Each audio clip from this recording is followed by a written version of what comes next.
¿qué leemos? Muy bien. Las lecturas es Hechos de los Apóstoles 5, 27, 33. Hechos 5, 27, 33.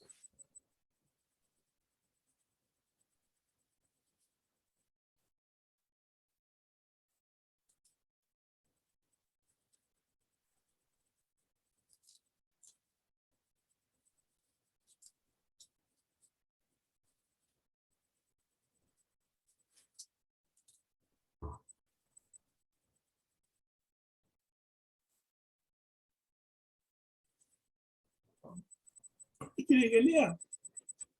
Bueno, le paso las 3 lecturas y empezamos a leer. Sí, sí.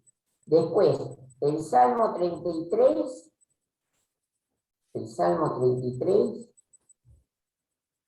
versículos 2, Dame 9, un 17 y segundo. 20. Salmo 33. Sí. Bueno, Los versículos 2, 9, 17 al 20. 33. Espérame.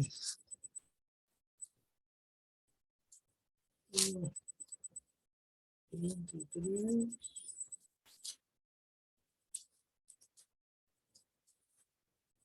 ¿De qué versículo? El Salmo 33 es el 2, Del versículo 2. Bueno, está 9. bien. Déjelo ahí Ah, porque bueno. si no, pues me voy a marear. Listo. Y Ponga a después, anotarlo. Bueno, largamos ahora el 27, desde el 5, desde el 27 en adelante. hasta el 33. Perfecto. Muy bien. Cuando los llevaron y los presentaron ante el concilio, el sumo sacerdote les dijo: ¿acaso no les dimos órdenes estrictas de no enseñar en ese nombre? Y ahora han llenado a Jerusalén de su doctrina y quieren culparnos de la muerte de ese hombre. Pero los apóstoles respondieron: es necesario obedecer a Dios antes que a los hombres. El Dios de nuestros antepasados resucitó a Jesús, el mismo que ustedes mataron y colgaron de madera. Pero Dios, por su poder, lo ha exaltado y sentado a su derecha como príncipe salvador, dando a Israel la oportunidad de arrepentirse y de que sean perdonados sus pecados. De esto somos testigos. Nosotros, y también el Espíritu Santo que Dios ha dado a quienes le obedecen. Muy importante, muy importante. Eso es muy importante, si estamos dispuestos a obedecer o no.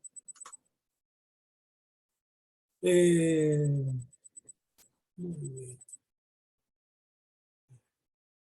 Al oír esto, ellos se enfurecieron, tanto que querían matar. 33 me dijo. Qué buena gente, ¿eh? Mamma mía.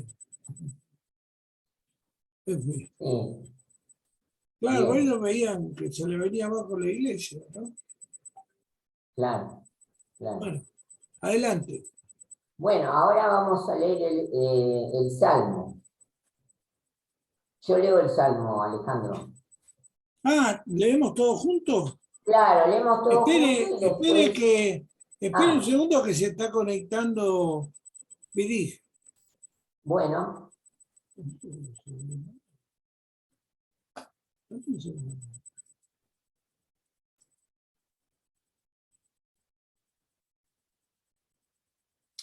Ah, te lo mandé a otro. Qué cosa, se está conectando. Ahora se está conectando. No, lo que pasa es que con Vidij tengo dos números y yo se los mandé a uno. Y él está en el otro, parece. Por eso ah, no se conecta. Hola, Juan Carlos. ¿Cómo hola Juan estás? Carlos, Está muteado. está muteado. Ahora está, ya está. Ahora sí. Habla, habla que te escuchamos.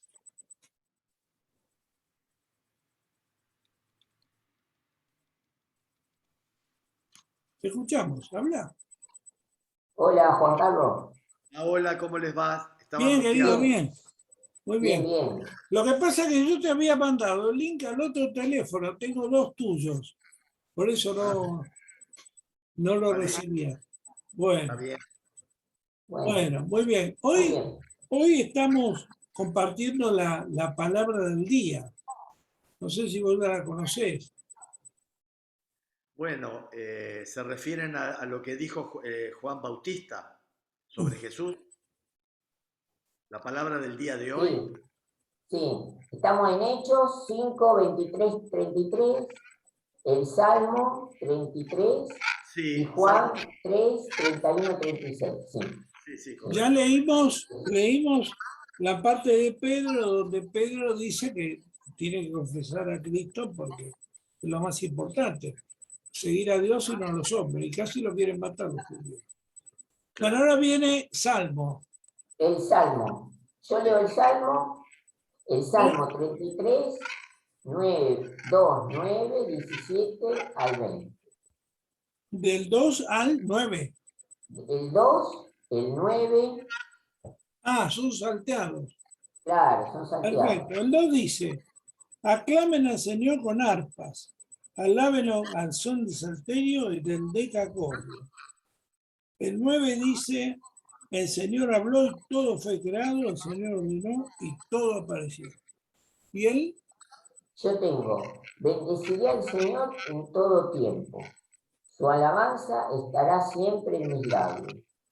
Gusten y vean qué bueno es el Señor, felices los que en Él se refugian. me dijo el 33 usted, Sí, Salmo 33, versículo, 2, 9, porque esa la he escuchado, me suena mucho la que está diciendo. Bueno, no importa si hay una pequeña diferencia, porque por ahí es otra versión. y después del 17 al 20. Ahora a ver, ningún Pero el caballo es garantía de 33, salvación. Esa es. ¿Eh? Salmo 34, 33 entre paréntesis, Alejandro. Ahora. Ah, 34, ahora sí. Alabaré al Señor con toda el alma, escuchen gente humilde, alégrese también. Ese era el 2. Ahora sí. Y el del 17 al 20 me dijo, Sí, ahora sí. Los justos gimen y el Señor los escucha y los libra de todas sus angustias. Cercano está el Señor para salvar a los que tienen roto el corazón y el espíritu. El justo pasa por muchas aflicciones, pero el Señor lo libra de todo sufrimiento. El Señor cuida de cada uno de sus huesos y ni uno solo de ellos se le quebrará. Amén. amén. Ahora Bien. sí. Y ahora vemos Juan 3 del 31 al 36. Bueno, ¿querés leerlo, Juan Carlos? Bueno, voy a traer ya mi Biblia. Dale.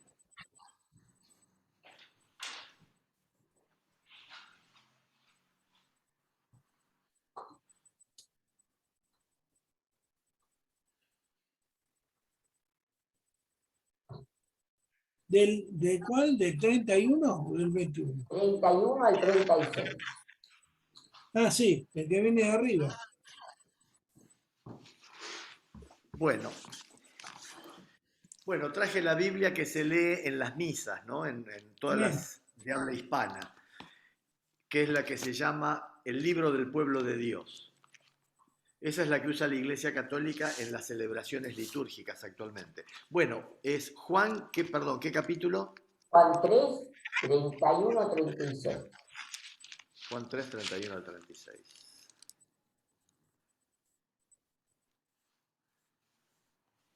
Bueno, sí, sí, este es el que se leyó en las misas, este texto es el que se leyó en las misas de hoy, que dice, el que viene de lo alto está por encima de todos. El que es de la tierra pertenece a la tierra y habla de la tierra.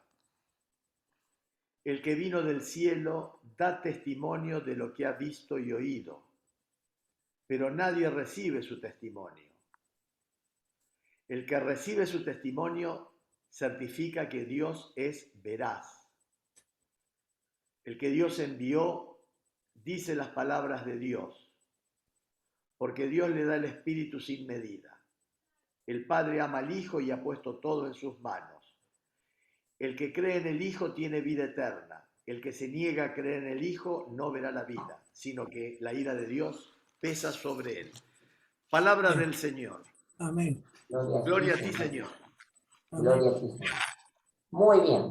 Bueno, yo voy a leer el comentario. Un comentario de un sacerdote y después del que aparece en la página de Don Bosco. Sí. Bueno, Muy bien. qué diferente modo de pensar de estos primeros. Estamos en el primer comentario de los Hechos de los Apóstoles, ¿no es cierto? Qué diferente modo de pensar de estos primeros seguidores de Jesús y de muchos de los que hoy nos decimos discípulos del resucitado.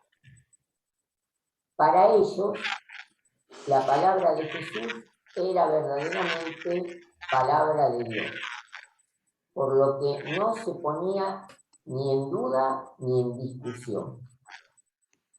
Cuando llegaba el momento en que se tenía que decidir y tomar partido, eran claros.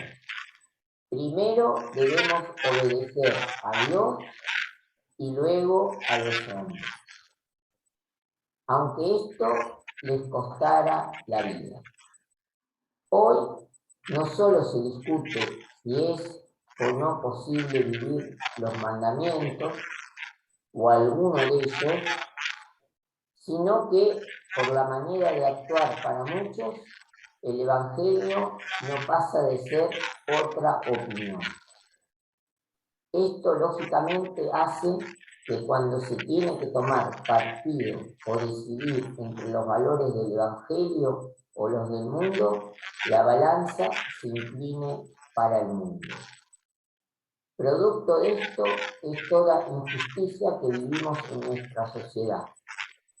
Falta de compromiso social y frialdad en muchos cristianos.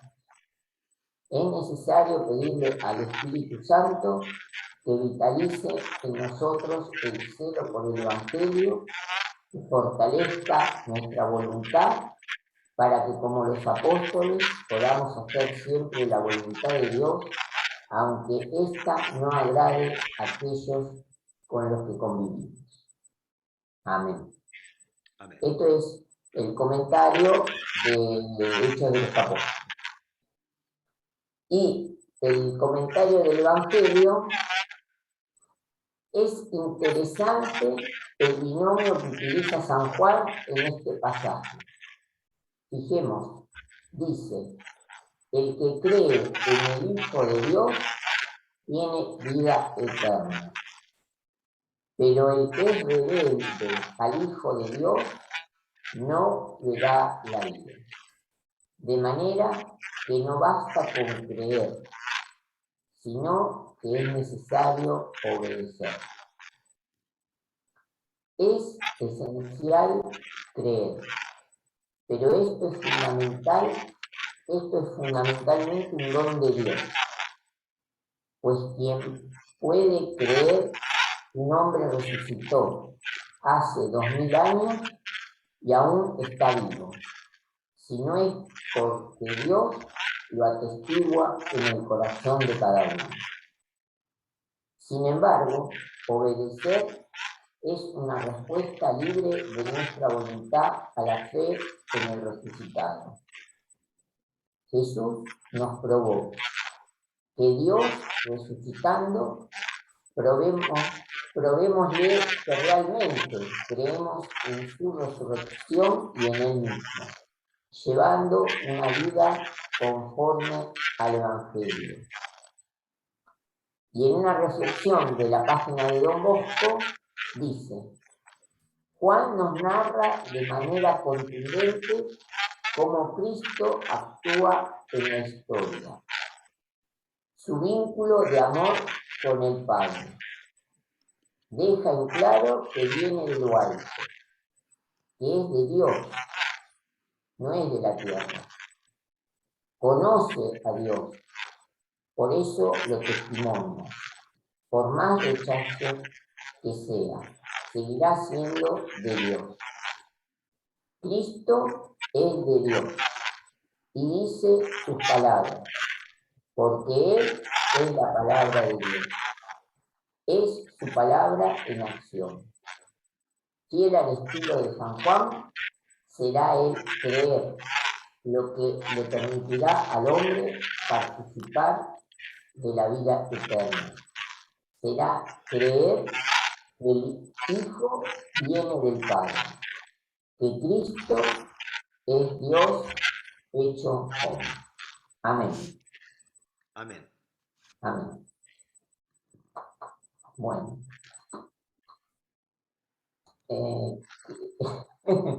Qué evangelio, ¿eh? Tremendo. Es interesante que eso que usted comenta, de creer, es parte de nuestra fe y también de nuestra experiencia de vida. Pienso que creer en Dios es una experiencia, porque nosotros de alguna manera nos vinculamos con Dios desde que nos levantamos hasta que nos acostamos, ¿no? Aún dormidos estamos inmersos de alguna manera en Dios. Así que nuestra vida está en Él y además Él, dice la palabra, nos da a entender cómo de ser. Y ese punto es muy importante porque de alguna manera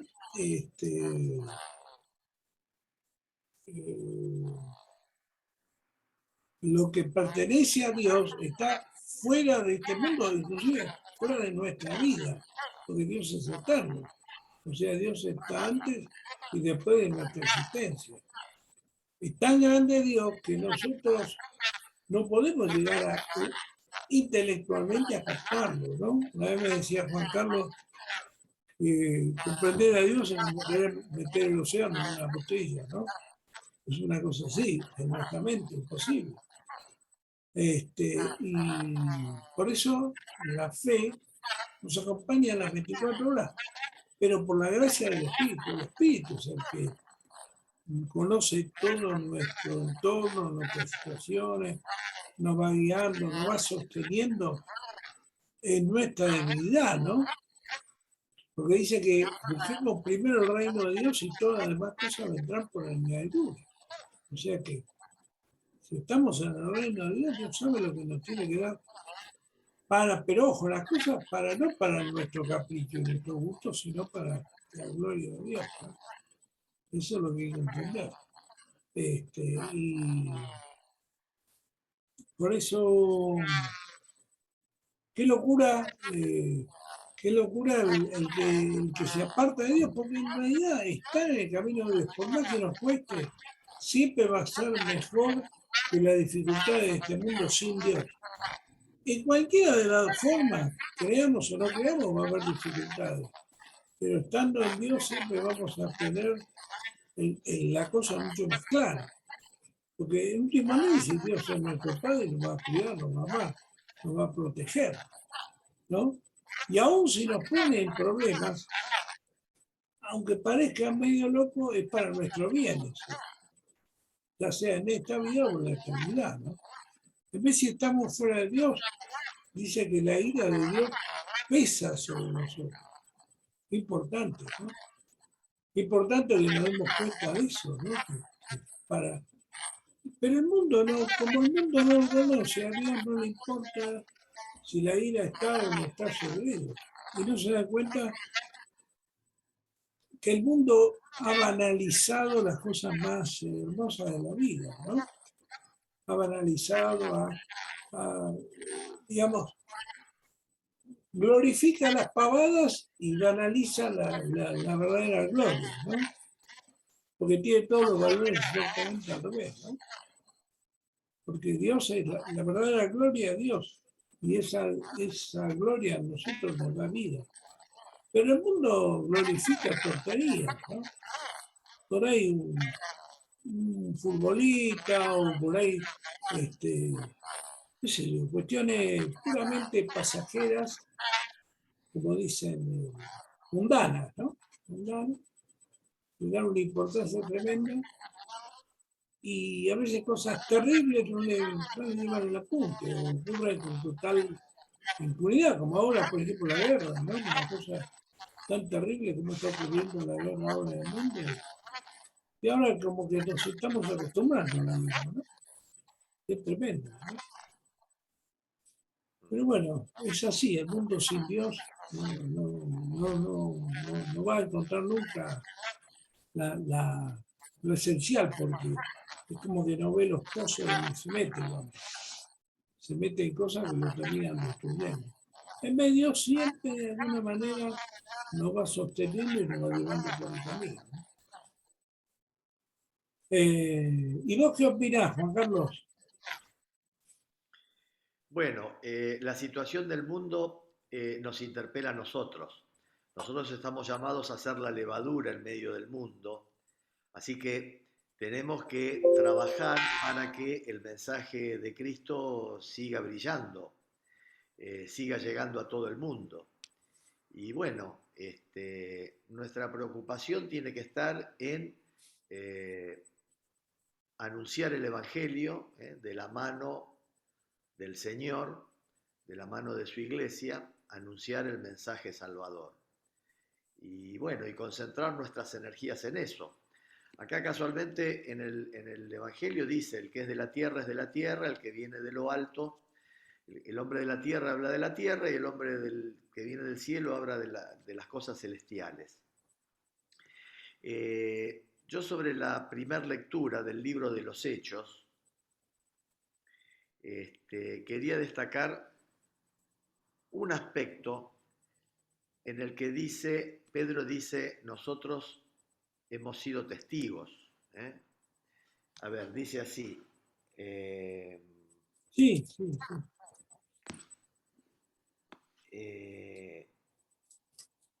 Nosotros somos testigos de todo esto y también lo es el Espíritu Santo que Dios ha dado a los que lo obedecen. Se refiere a que han sido testigos de la muerte de Jesús en la cruz. El tema de ser testigo,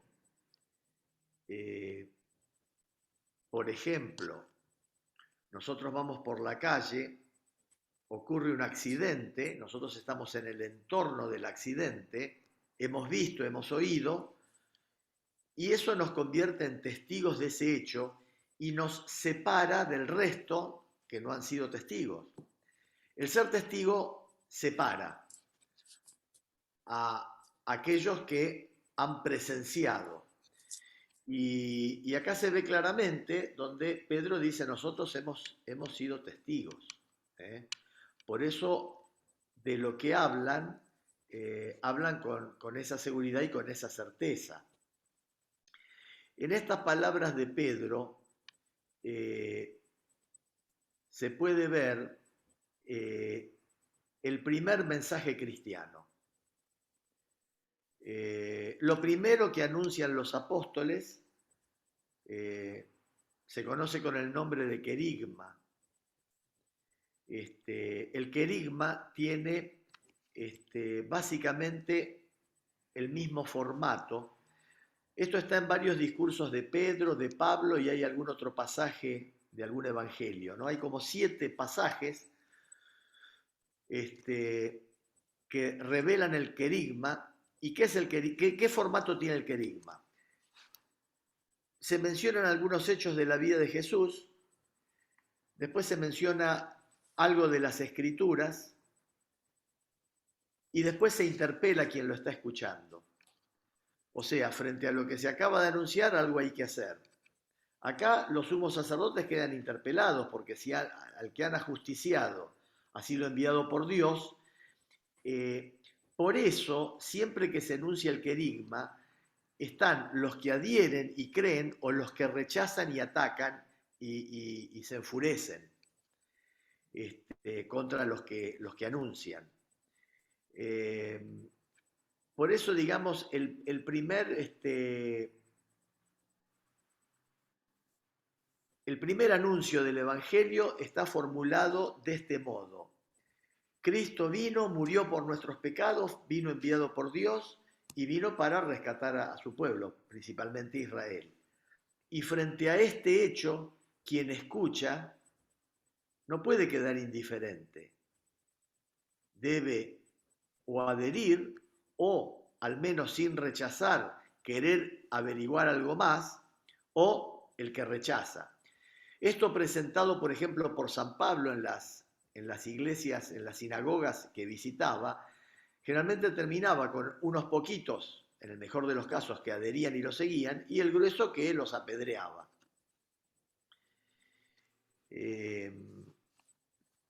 Acá,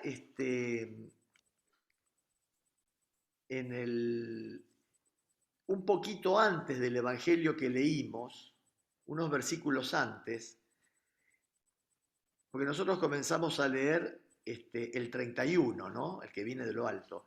Pero en el 30, permítanme hacer un comentario, en el 29, dice, en las bodas el que se casa es el esposo. En las bodas el que se casa es el esposo.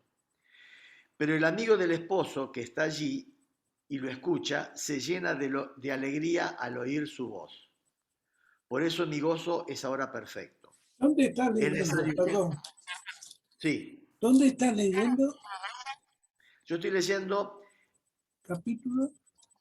El mismo capítulo, nosotros comenzamos a leer del versículo 31. ¿El 5? ¿Hechos 5?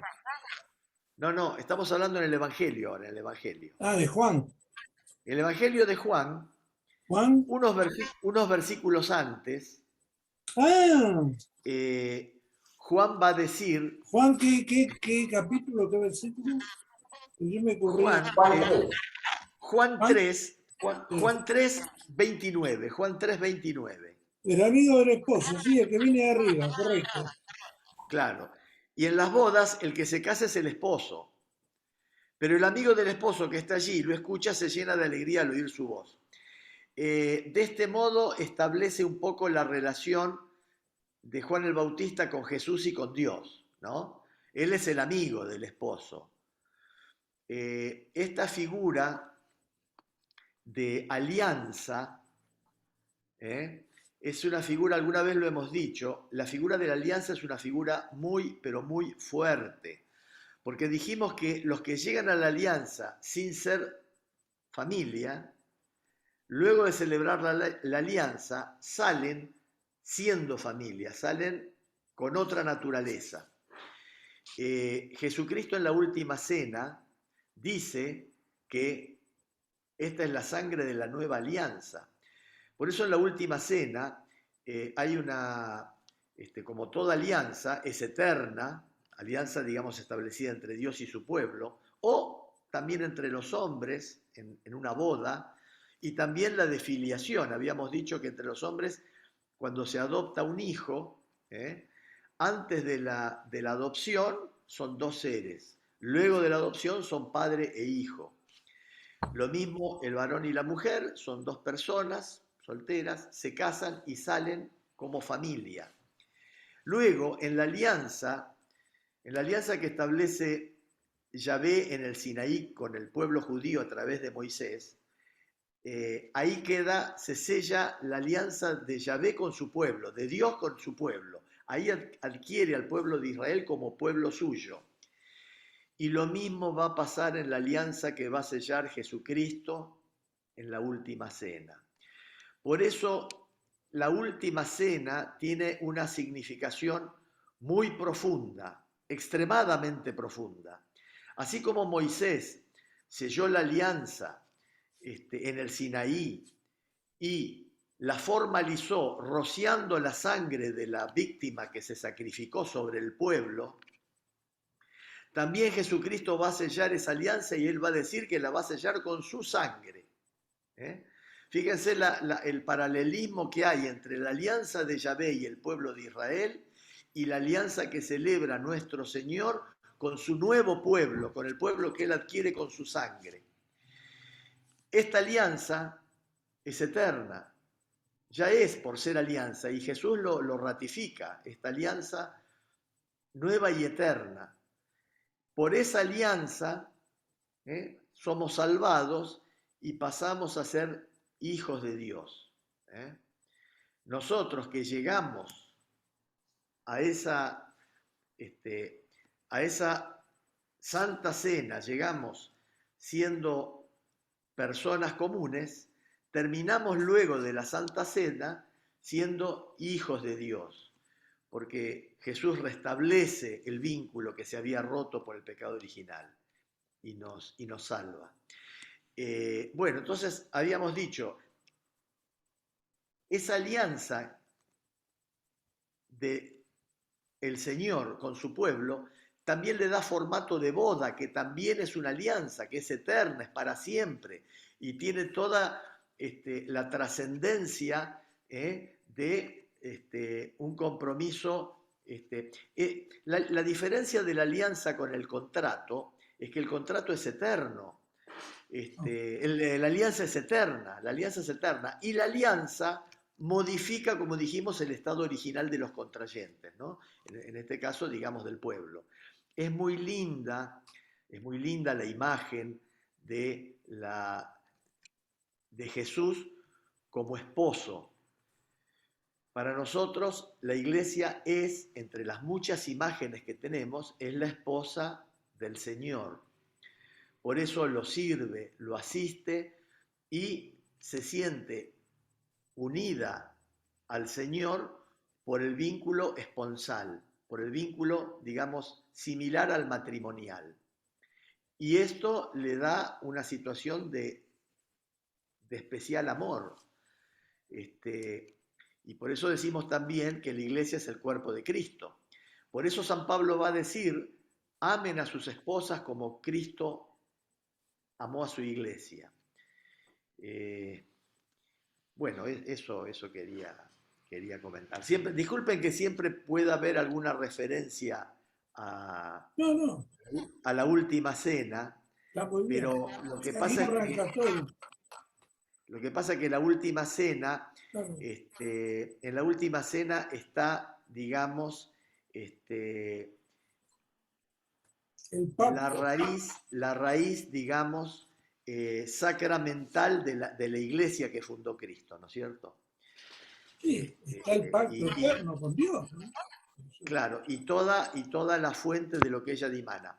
Y permítanme que por ahí me desvíe un cachito. En alguna de las reuniones anteriores, esta señora Mirta, creo que era, preguntó el tema del Espíritu Santo, la venida del Espíritu Santo en Pentecostés, ¿no es cierto? Ahora, cuando San Juan en su Evangelio dice que el Señor muere y entrega su Espíritu, para San Juan los tres momentos de muerte, resurrección y Pentecostés, esos tres momentos que históricamente los otros evangelios los desarrollan de otra manera, San Juan los conjuga en ese momento. El Pentecostés, digamos, que describe San Juan es en el momento de la muerte del Señor. Ahí entrega su espíritu y toda la tradición, como yo les comenté la vez pasada, interpreta que en esa entrega del espíritu y en lo físico, en lo material, representado por la sangre y el agua que emanan del costado derecho del cuerpo, ahí la iglesia recibe el espíritu y recibe el agua y la sangre como símbolos de los dos sacramentos más importantes de la iglesia, que son el bautismo y la Eucaristía. Bueno, disculpen. No, está bien. Quiero escucharlos con está muy bien porque clarifica los aspectos, aunque yo creo que, bueno, el Pentecostés igual se produce después de la crucifixión de Cristo, ¿no? Sí, Pentecostés se inicia, digamos, se genera después. 40 días. 50 días. Penta viene de 50. En realidad son 49 días, porque creo que eran 7 semanas, ¿no es cierto? De 7 días. Y ahí, Pasa que está el tema del calendario lunar y cómo bueno, contaban los sí. días. Y Pero ahí Pedro empieza su ministerio. Ahí Pedro empieza sí, realmente su ahí ministerio. comienza el nacimiento, digamos, ministerial de la iglesia, donde se producen esa gran cantidad de bautismos y de conversiones, y a partir de ese momento los discípulos pierden el temor y salen a predicar, ¿no? Una Este, vez un pastor, lo que pasa es que, permitime una cuestión, lo que ocurre es que a veces, vamos a decirlo de esta manera, no tenemos a ciencia cierta la certeza en algunos momentos del Nuevo Testamento, particularmente con el Jesús resucitado, no tenemos certeza si los relatos han sido hechos, digamos, en el mundo material de las 3 dimensiones, para explicarlo de alguna manera, que a los que se le podría sacar una fotografía, o fueron también experiencias interiores, y seguramente puede haber una combinación de ambas. Fíjense que en el relato de los discípulos de Maús, pareciera ser un hecho histórico, fotografiable, de que se encontraron en el camino. Sin embargo, en el momento de la comunión, ellos describen a Jesús cuando comen el pan, pero ya Jesús no está en el mundo de 3 dimensiones. Y acá la presencia de Jesús es interior, es vivencial, es en sus almas y no en el mundo exterior. En particular, el hecho de la resurrección,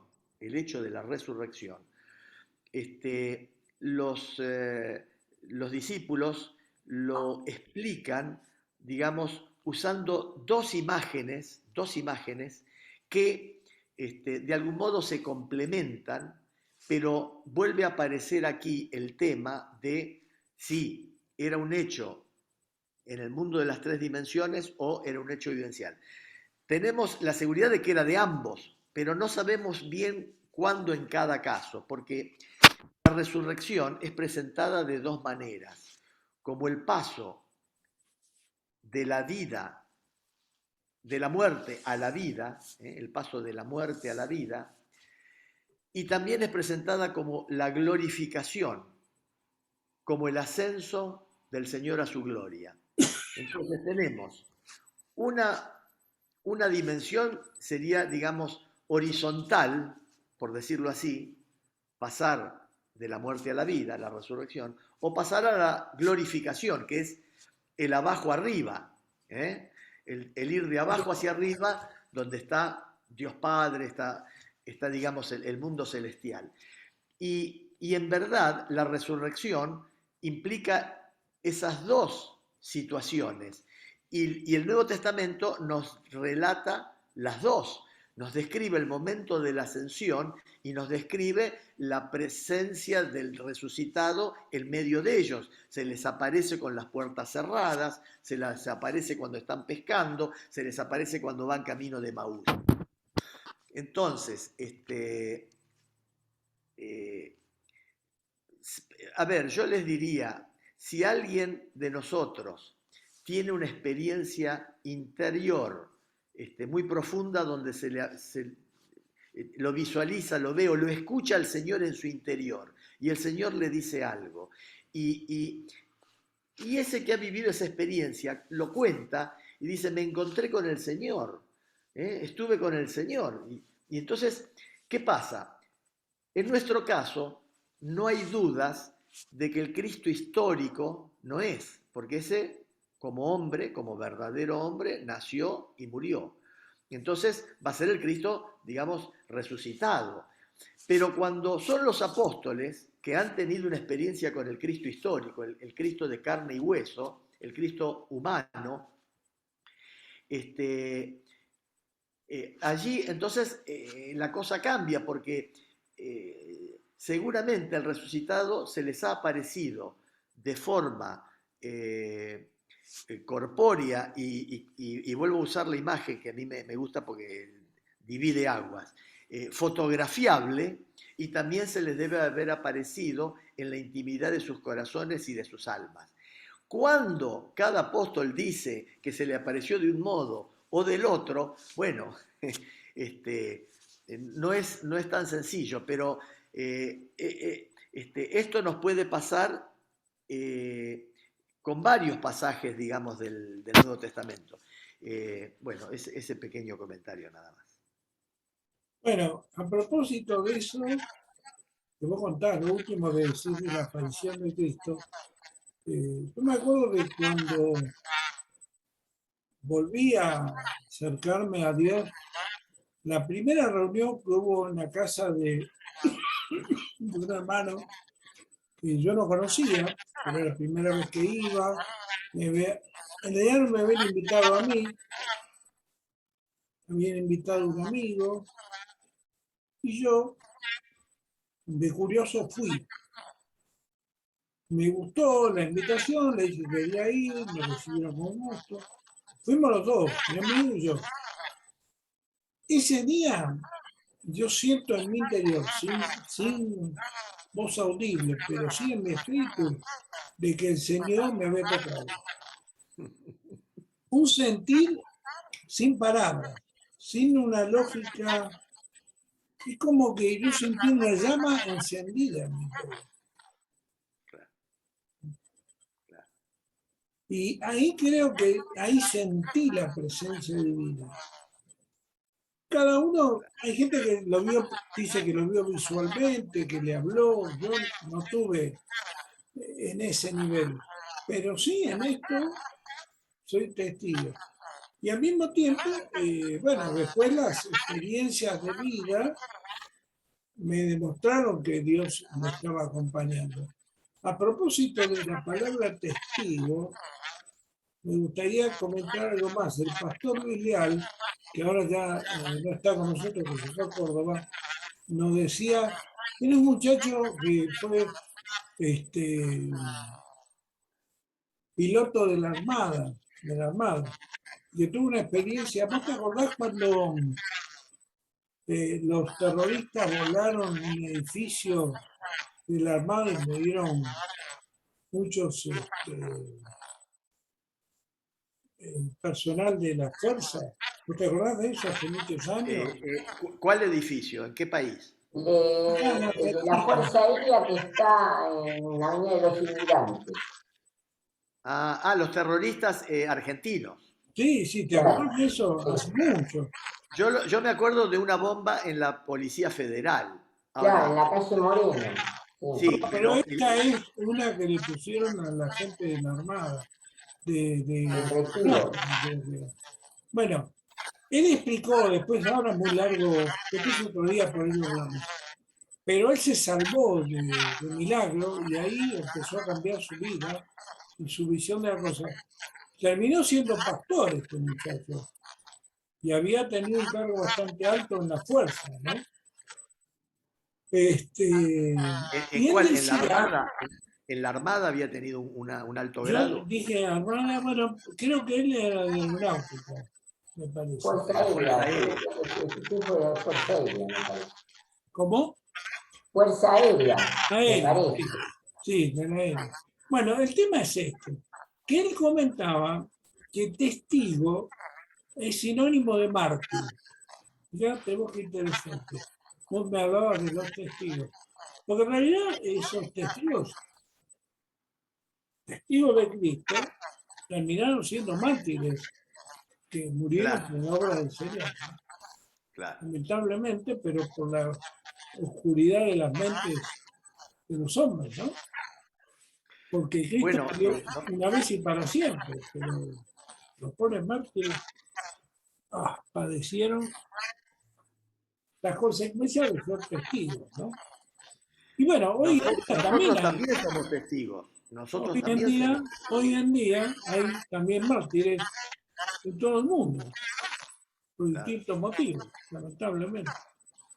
Sí, sí. Bueno, y por otro lado,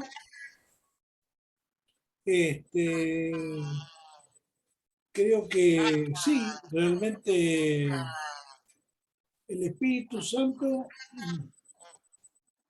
vos comentabas la manifestación del Espíritu de Jesús en cuanto a cómo es interesante lo que vos comentabas, si era íntima o una manifestación exterior. Y evidentemente se dieron las dos. Yo creo que en el caso de los de Maús, por ejemplo, ellos comentaban, decían, sentíamos que nos ardía el corazón. ¿No te acordás? Eso es una Claro, manifestación interior de Cristo. Un Sí, poco lo pero que no, tuve pero, yo, pero no la asociaban con Jesucristo, no la bueno, asociaban con. pero no la se podían dieron cuenta en asociar, el momento de que partía el pan. no la podían asociar porque en ese momento no se hablaba de la resurrección. En ese momento lo único que sabían que había muerto, nada más. Pero Jesús le decía, miren, el Mesías le leyó todos los pasajes, dice que Ah, bueno, pero desde las profecías de Moisés, Moisés dice, en el libro de, Yahvé le dice a Moisés, suscitaré en el pueblo un profeta. Pero convengamos que el tema de la resurrección de Cristo es un tema que intelectualmente es difícil de aceptar aún hoy. Imaginás en ese momento que recién había pasado todo y que muchos ni conocían bien la doctrina ni la palabra, pero sentían la presencia. Para mí, eso es lo que yo quiero rescatar. En medio de la ignorancia, si vos querés, o del desconocimiento, o de la falta de fe, porque en última análisis tampoco nosotros podemos asegurar científicamente todo esto, sino a través de la fe. No, no, claro, no, no, No, desde luego. Entonces, todo de la fe. a través de la fe, pero tal vez ahora nuestra fe se vea avalada por miles de experiencias que ocurrieron desde aquel momento. Por 2000 años de historia, 2000 Claro, años de y por historia. todas las experiencias que nos pasaron a nosotros y a los demás. Pero en ese momento estaba todo muy crudo, muy reciente. Yo entiendo Sí, que a los pobres muchachos, la verdad que lo que menos se le iba a pasar por la cabeza era que estaban hablando con los resucitados. Eso fue, después lo habrán vivido cuando desapareció, porque dice que cuando dio gracias partió el pan y desapareció. Una experiencia. ellos habían escuchado, habían oído de que las mujeres hablaban de que lo habían visto resucitado, pero no creían. No le creyeron los apóstoles ni estos que iban de camino de Maús, nadie creía. Sí, Desde sí, luego, desde luego que muchas de las cosas eran absolutamente contrarias la diríamos, a la lógica. ley natural de la razón, claro. Pero por eso, pero permitime que te insista en que descubren la presencia del Señor cuando comen el pan. Cuando Cuando, él parte el pan. cuando parte el pan, se los da, dice, y ahí se le abrieron los ojos. Pero es decir, no solo se dieron cuenta de que era Jesús, sino que se dieron cuenta, o sea, el mismo de antes era el que había resucitado. Ahí tienen la experiencia de percibir al Cristo vivo, resucitado, porque había muerto, ellos lo habían visto morir. Entonces, se encuentran con Jesús resucitado, pero no lo pueden, cuando lo descubren, no lo pueden tocar, ni abrazar, ni mirar siquiera, porque ya no está. Lo tienen en su interioridad. Por eso la importancia de la celebración de partir el pan. ¿eh? Los discípulos lo llamaban así, la fracción del pan, pero era conmemorar la última cena, volver a actualizar todo lo que se había vivido en esa cena santa. Exacto. Y es muy importante también a partir de eso, si uno tiene a Cristo adentro, ¿para qué lo hizo Cristo? Para que vivamos como Él, ¿sí? Como Él dio su vida por lo demás, nosotros también seamos capaces Yo no sé, te lo digo con toda honestidad, no sé si seré capaz de dar mi vida por lo más, pero por lo menos voy a tratar de hacer todo el bien que esté en mi alcance. No, honestamente, no sé si No, tendré la fuerza. Dice la no, palabra que va a ser la tenemos, fuerza del Espíritu Santo el que en ese momento, de ser necesario, me va a impulsar. Con mi fuerza no me va a alcanzar seguro. Ahora, tenemos que pensar que si llegara el momento en que debiéramos dar testimonio con riesgo de nuestras vidas, va a ser el Señor el que nos va a sostener y nos va a dar las palabras que tenemos que decir. En el claro, momento que San Pedro pronuncia el discurso que está pronunciando en el libro de los Hechos que leímos hoy, está claro que es Dios mismo el que está hablando a través de él. Esas palabras no, seguramente no las tenía preparadas ni meditadas. El mismo Jesús dice, cuando se han llevado ante los tribunales,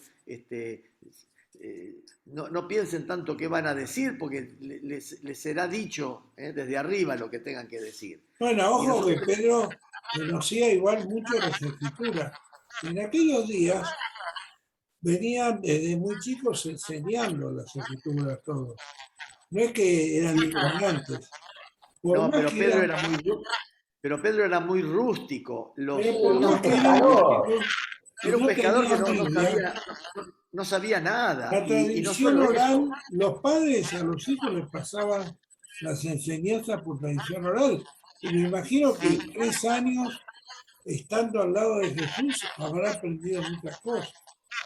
sí, Y pero le eh, faltaba no te el olvides que él le roce, le dijo, faltaba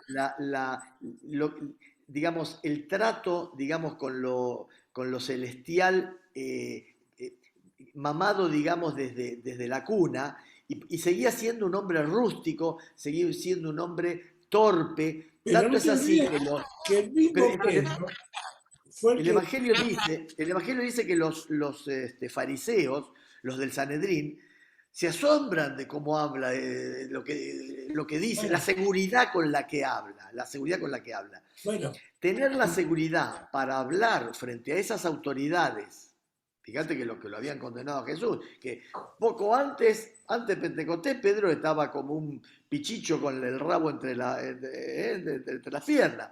Este, esa fuerza y esa iluminación con la cual se expresa y la certeza asombra a los mismos fariseos. El mismo Pedro debe haber dicho que qué está pasando, ¿no?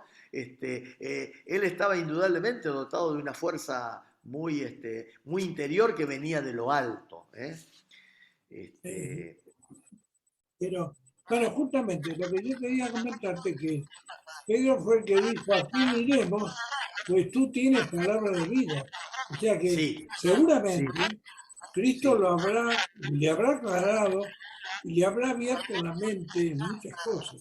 claro, claro. Es más, y acá viene un tema que me gustaría, digamos, echar a la mesa de discusión para que ustedes lo opinen.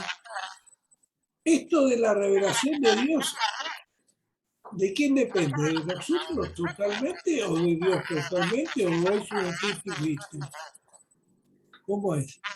La revelación, vos te referís a la revelación Sí, cualquier cristiana. revelación que tengamos de que venga del Señor es en parte nuestra, es en parte de Dios, 50-50, es todo de Dios, es todo nuestra. ¿Cómo es? La iniciativa es siempre, siempre, siempre de Dios. Siempre. La primera acción es la de Dios. Fue Dios el que decidió enviar a su Hijo. Ahora, ¿Qué pasó que en el ahora está libro, mejor el sonido? ¿Viste? Ah, no. decía yo que la iniciativa está siempre en Dios. El que inicia, el que principia todo es Dios. Es Dios el que decide enviar a su Hijo para iniciar la salvación. Y al hombre le cabe la respuesta a esa invitación de Dios, a esas señales de Dios, a esos signos de Dios. Dios le respeta la libertad al hombre, lo convoca, lo invita, nos sigue invitando a nosotros, sigue invitando al mundo a través de la iglesia, a través de la predicación, y el hombre libremente decide aceptar o no aceptar. Dentro de lo que es la doctrina cristiana católica, ya en un concilio que no era vaticano, pero era un concilio de muchos obispos, conocido como el Segundo Concilio de Orange, si lo buscan lo van a encontrar. Entre las cosas que resuelve ese concilio es precisamente este tema, el de asignarle la iniciativa de todo al Señor. Y van a decir, es decir, se va a basar, por supuesto, en la palabra. Hay muchos textos de la palabra que convalidan esto. Por ejemplo, Jesús va a decir, sin mí nada podéis. Va a decir, fui yo quien los eligió a vosotros y no vosotros a mí. Siempre está Cristo, está Dios en la iniciativa de todo. Es más, según la doctrina de este concilio, cuando nos viene la idea de rezar, por ejemplo, de orar, de pedirle a Dios, ese deseo en su estado primigenio, embrionario, también es puesto por Dios en nuestro corazón. Todo aquello que nos hace buscar a Dios es porque Dios lo ha sembrado en nosotros.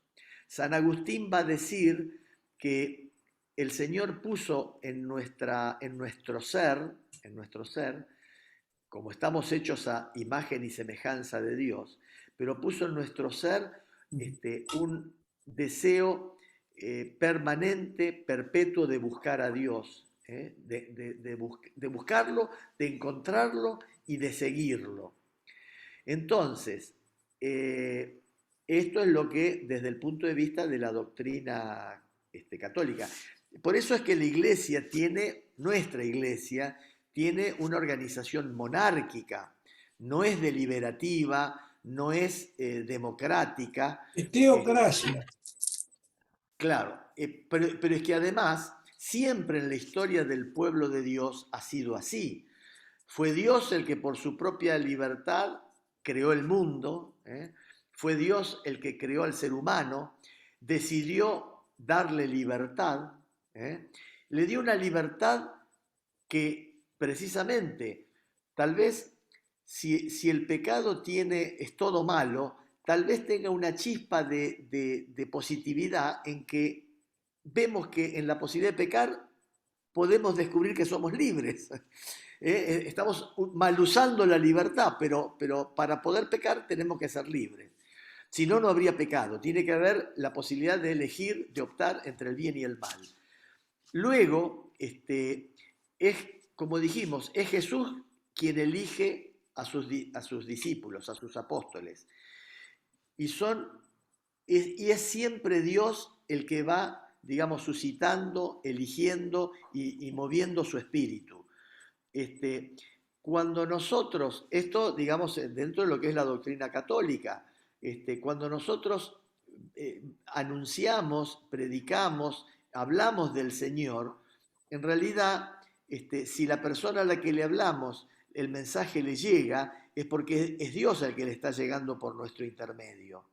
Nosotros, desde lo humano, tal vez lo que mejor nos sale a lo mejor es poner ruido en eso, ¿no? Pero si ponemos nuestro corazón en Dios y permitimos que a través nuestro ser un canal para que Dios se exprese, para que Dios fluya, y bueno, en eso consiste más que nada el Evangelio, ser un medio para que Dios llegue a los hombres. Es Él, fundamentalmente, el que va a mover las almas, es Él el que va a invitar, es Él el que va a amar, y es Él el que va a suscitar el amor entre nosotros también.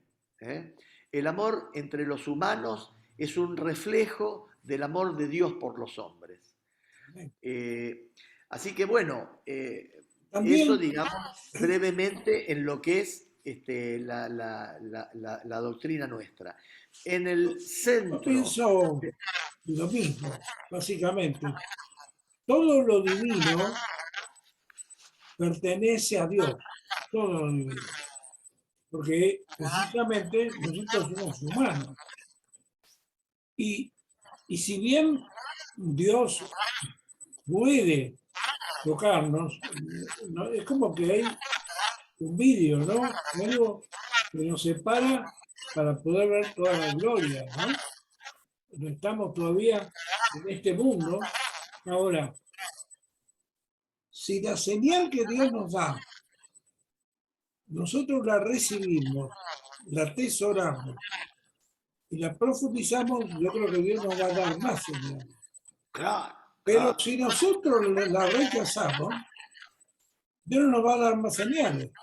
Por eso digo, también creo que hay una parte nuestra, una responsabilidad La respuesta es la respuesta a su iniciativa, seguro, claro. Es nuestra respuesta, claro. es poner el corazón, es poner la mente en funcionamiento, es ser humilde, porque en general, digamos, para creer en Dios hay que ser humilde, porque nuestra soberbia y nuestro egoísmo nos lleva a buscar nuestros propios caminos. Y aún nuestras propias limitaciones y nuestras propias preocupaciones nos llevan a veces a apartarnos de Dios o a buscar nuestro bienestar y no el bienestar de los demás o lo que quiere Dios de nosotros. Por eso requiere también una actitud humilde, una actitud de aceptación y vos lo dijiste, los primeros cristianos y aún actualmente mártires, para llegar a ese nivel de sacrificio, ellos de tener una humildad extrema, ¿no? La misma que tuvo Cristo, para llegar a lo que llegó. Pero tiene que haber al mismo tiempo una gloria, como la que acompañó a Esteban cuando le estaban apedreando, se le abrieron los cielos y vio la gloria de Dios, ¿no? Eso ya son circunstancias muy especiales que Dios sabrá administrar en cada momento. Pero yo creo que es por ahí, que nosotros tenemos que estar abiertos y esa gloria va a operar. Pero si Dios ve que nos tira una semillita y nosotros la semillita no la plantamos, no la regamos, no la cuidamos, y estamos fritos, no nos va a tener en cuenta. Tenemos que ser muy cuidadosos de las señales. Por eso nuestro pastor decía la otra vez, agarren un cuaderno y anoten lo que les va pasando, ¿no? Así vamos anotando las cosas que nos va mostrando el Señor, las cosas que vivimos, las cosas que nos van ocurriendo, como faros en el camino, ¿no? De nuestra vida espiritual. Porque evidentemente hay una realidad. Nosotros estábamos muertos en delitos y pecados. Y por la gracia de Cristo resucitamos. En el momento que Dios quiso que abrirnos los ojos un poco. Fuimos resucitando por la gracia. Pero en nosotros no está la gracia si no dejamos que la luz venga, ¿no? En realidad nosotros está más otras cosas. Está también un poco peleando el viejo hombre, ¿no? Tratando de quedarse ahí de costado, pero está. Por más que murió en la cruz, pero no murió tanto. Y el otro día yo estaba con Andrés, Fernando. ¿Sabes lo que decía Andrés? Decía, no, a Jesús no lo mataron los judíos, lo mataron los romanos. Y yo le dije, y yo después me quedé pensando, en ese momento, no le dije no era así, pero me quedé pensando en lo que dijo una vez Jorge Mitián. Dijo, a Jesús no lo mataron ni los judíos ni los romanos. Y entonces, ¿quién lo mató? Lo mataron nuestros pecados y maldades. Claro, claro. Sí, sí. Bueno, desde el punto de vista histórico fueron los judíos los que pidieron a los romanos que se aplicara la ley romana, porque ellos no podían aplicar por la ley judía, no podían crucificar a nadie. Entonces, la crucifixión era una muerte, una sanción romana, y el que condena es Pilatos.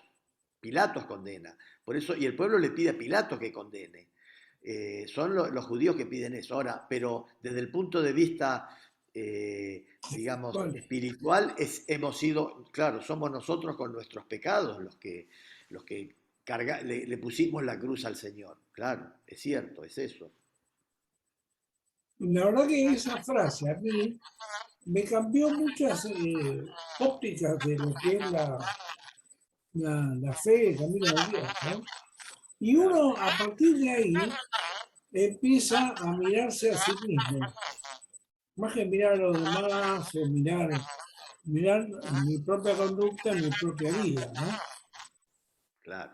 Porque ahora, vos, Alejandro, dijiste, en algún momento mientras hablabas, dijiste está bien, fuimos reconciliados, glorificados, pero hay como un vidrio, dijiste. Como si todavía,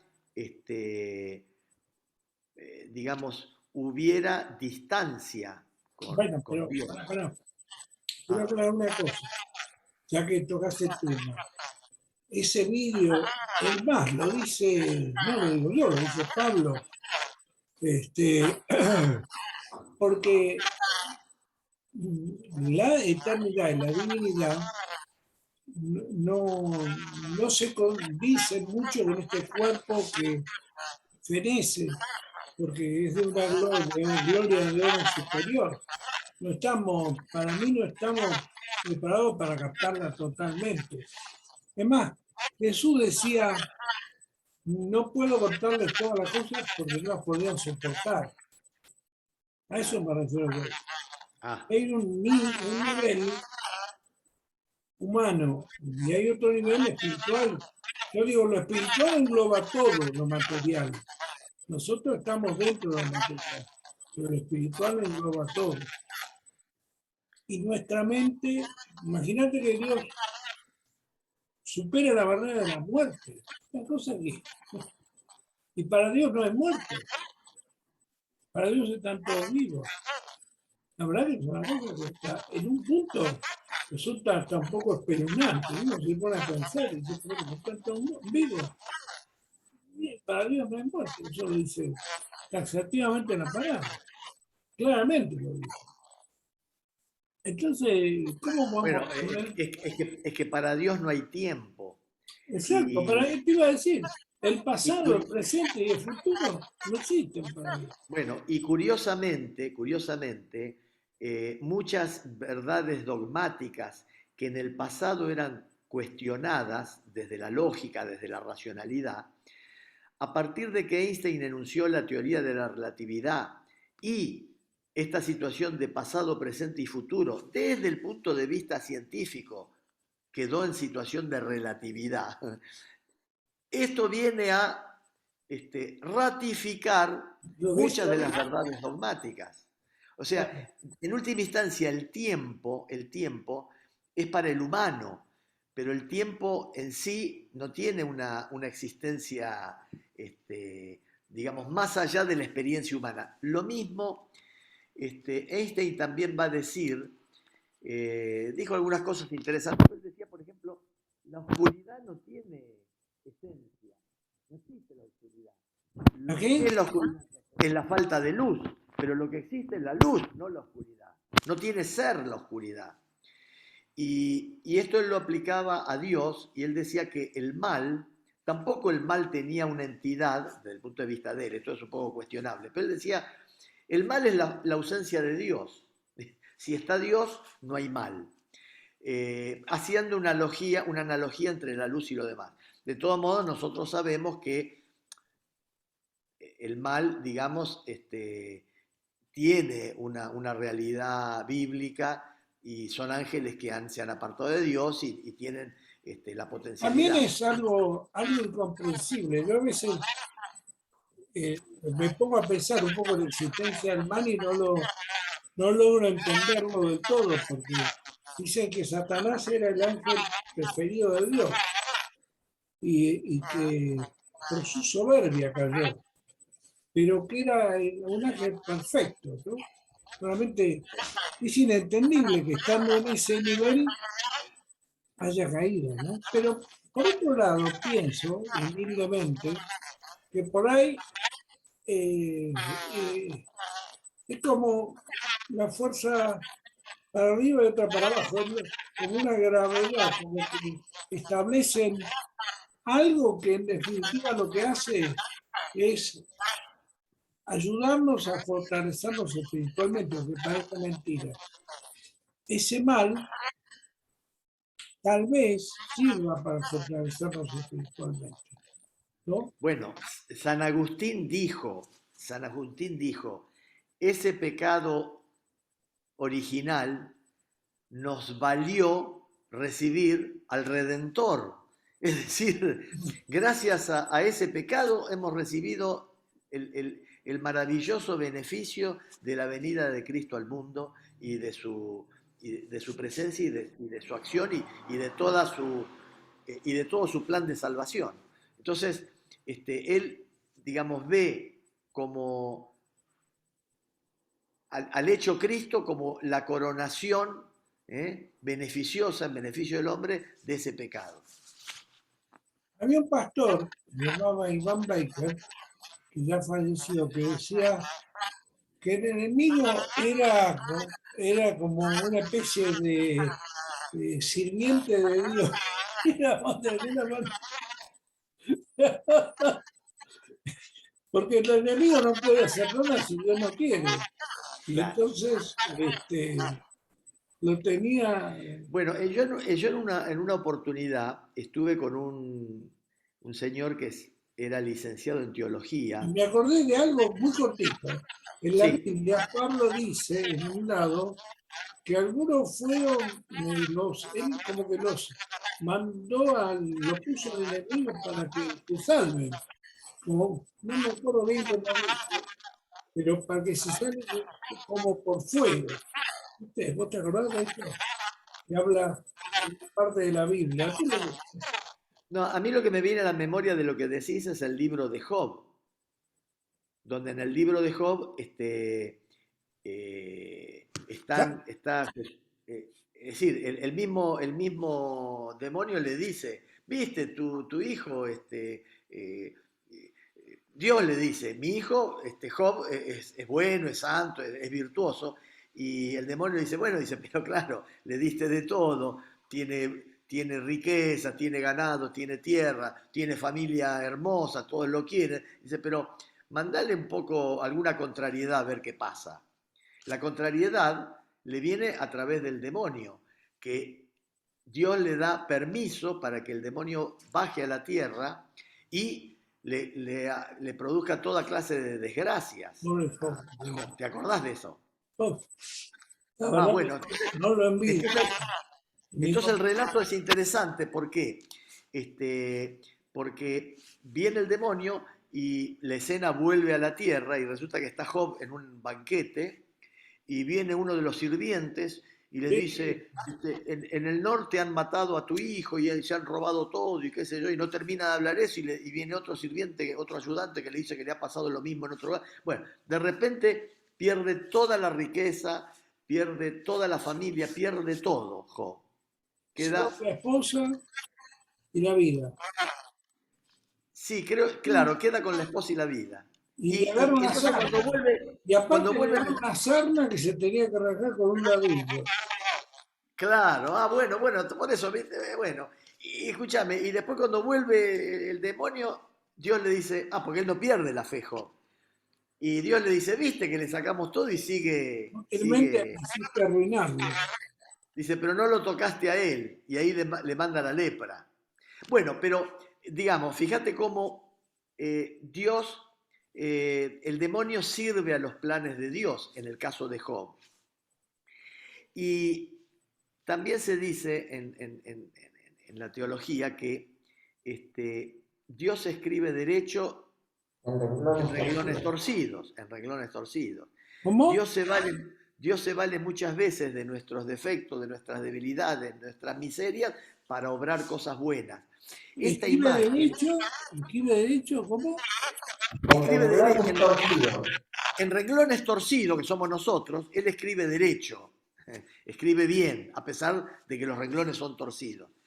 Pero esta misma imagen, en la cultura, digamos, de la India, sobre todo en la budista, ellos la asocian con la imagen del loto, que es esa flor que, digamos, la planta del loto crece en medio de la basura, de la bosta, del estiércol, y nutriéndose de ese estiércol, Yo lo pensé, hace brotar una flor blanca, inmaculada, de una pureza a nivel radiante. espiritual lo pensé eso también. Claro, es decir, de lo malo surge lo bueno. Como en el Evangelio está también de lo malo surge lo bueno. De la adúltera o de la prostituta surge una santa. ¿Eh? Y más santa es cuanto más perdida estuvo antes. Y más le agradece al Señor cuanto más se le perdonó. Ya lo dijo Cristo, ¿no? Claro, ¿Quién, claro. el que debe mucho, ¿quién estará más agradecido? El que debe Claro, mucho, el que debe poco. claro. Sí, es verdad eso. Y Así va a pasar con los dos hijos, el hijo pródigo y el otro. El que se portaba bien, ¿no es cierto?, que siempre cumplió todo, le cuesta aceptar que el padre lo perdone al que vuelve, al que se había ido. Y el que se había ido lo ama entrañablemente. El otro no entra a la fiesta, no quiere entrar a la fiesta, no quiere sentir el amor del padre, tiene esa especie de, digamos, qué sé yo, de inquina contra su hermano, que fue un pródigo, como dice el Evangelio, y sin embargo es recibido con todo y hacen una fiesta. Y el hijo pródigo que ve todo lo que le perdonó el padre y obviamente se va a expresar con un amor muy profundo, le perdonaron mucho. sí, el hijo pródigo.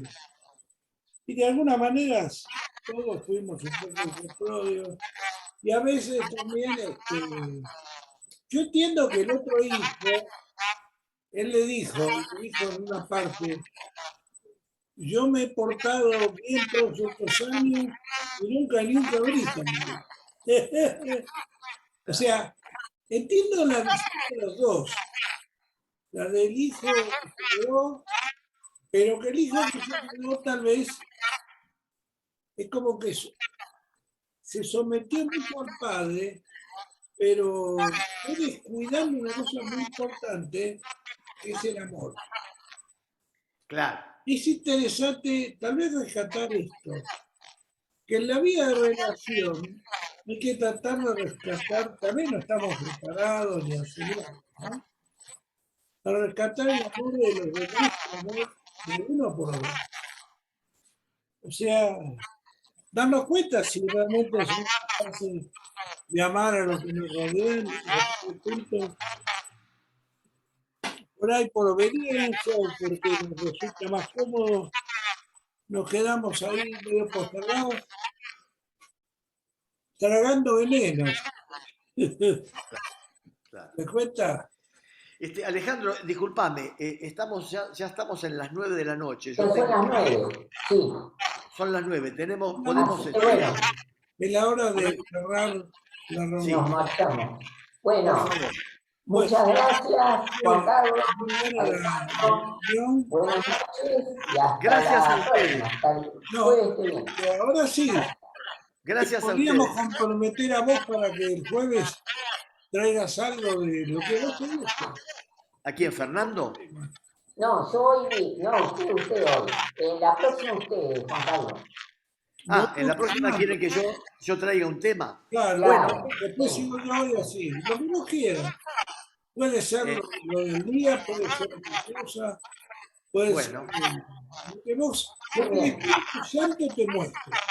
Bueno, perfecto. Bueno, Bueno, Juan Carlos, buen descanso y buenas noches. Chao, Alejandro. Buenas noches. Dale de paz y Buenas buen noches. descanso. Bueno, Gracias. suerte, suerte. Gracias. Chao. Buenas noches. Buenas noches. A ver qué pasó acá.